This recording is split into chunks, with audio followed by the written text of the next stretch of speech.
What's good, everybody? It's your boy TBT, aka the Brainless Trader, and we are back with another video. Today, what I want to talk about is using the new week opening gap, ICT's concept of finding the gap between the weeks to identify easy trades, to identify low resistance liquidity run type of trades that can allow us to enter a little bit cleaner and exit cleaner in the market. Now, if you've heard anything about ICT's new week opening gap concept, you've heard that basically as price kind of gets closer to these new week opening gaps, price tends to consolidate, and as it moves away from these gaps, price tends to be a little bit more fluid, moves a little bit easier, and runs to target. So we're going to talk about that, talk about how you can kind of use these gaps to form your own trading in the market. All right, let's get to it.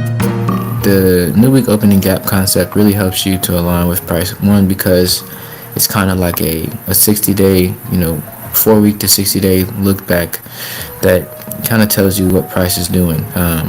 Essentially ICT uses it to determine whether or not, to be an additional confirmation to determine whether or not price is consolidating or whether price is actually going to be starting to create those low resistance liquidity runs when price runs away from the new week opening gap, and obviously consolidating if it's hovering around the new week opening gap. So just from that concept alone, if we go to the 4-hour, we had a new week opening gap over here, probably the most recent one that I've been able to find, and for a long time, for a couple weeks, price was basically just hovering below and above it, right? But then once price created that true breaker, which we'll get into, price then ran away from this opening new week opening gap and started to create that price action that you like to see when you're seeing the low resistance liquidity runs.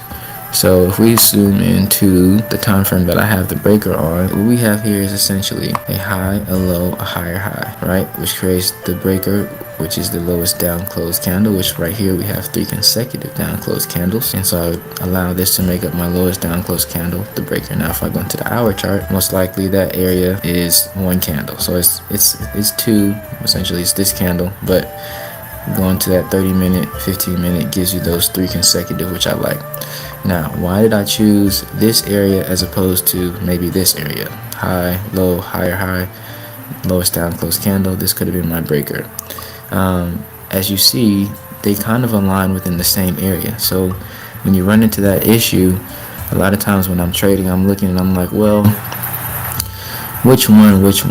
A lot of times I'll choose the highest one just so that I can really truly give myself the one that I'm like, okay, if price goes above this one, then pretty sure it's invalidated, right? But if you see the high of this, lowest down close consecutive candles, and the high of this one, it's literally like almost the same.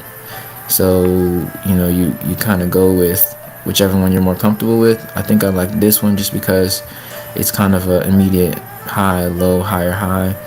This is the breaking action, price breaking these traders who maybe had their stops up here or up here and then running right immediately back down. You know what I'm saying? So I like this one the most. Then you see, okay, where is the fair value gap across from the breaker? And now you have your fair value gap in this area. You basically have a nice fair value gap that's directly across from the breaker, right? So a lot of times I just like to go with the one that makes the most sense to me, and then I just like to see where price reacts off of it, which you can see the breaker, price did not exceed the breaker, and then price basically fills in this fair value gap perfectly. And so the question is, okay, well, I thought you wanted ICT's concepts, I thought you wanted it only to fill in, up to the midpoint, and if it fills past the midpoint, then it's invalidated. Well, not necessarily. ICT says that you just don't want the candles to close above that fair value gap or above that breaker, right? So as long as we got those candles closing within the zone, that immediate runoff is really your confirmation that something good is happening in the direction that you're looking at. And so obviously with pairs like GU and GJ, you're going to have a lot of that back and forth. You're going to have a lot of that manipulation. So you have to be nimble when you're looking at price just to make sure that you're on the same page, right? But I'm comfortable seeing this, and then you go down on the lower time frames. Now I got the confirmation of my fair value gap, my breaker, and then you begin to want to see, okay, where is price going to move off of this? Like when you can frame it and have all of that confirmation, like that really helps you to have successful trades in the market. It really helps you to feel confident when you're taking these trades. And then the only thing is just taking your money and sitting down. So hopefully that was helpful. If you didn't see it, the new week opening gap, there were two of them. They were kind of like faint whitish gray color. They're kind of right above my head.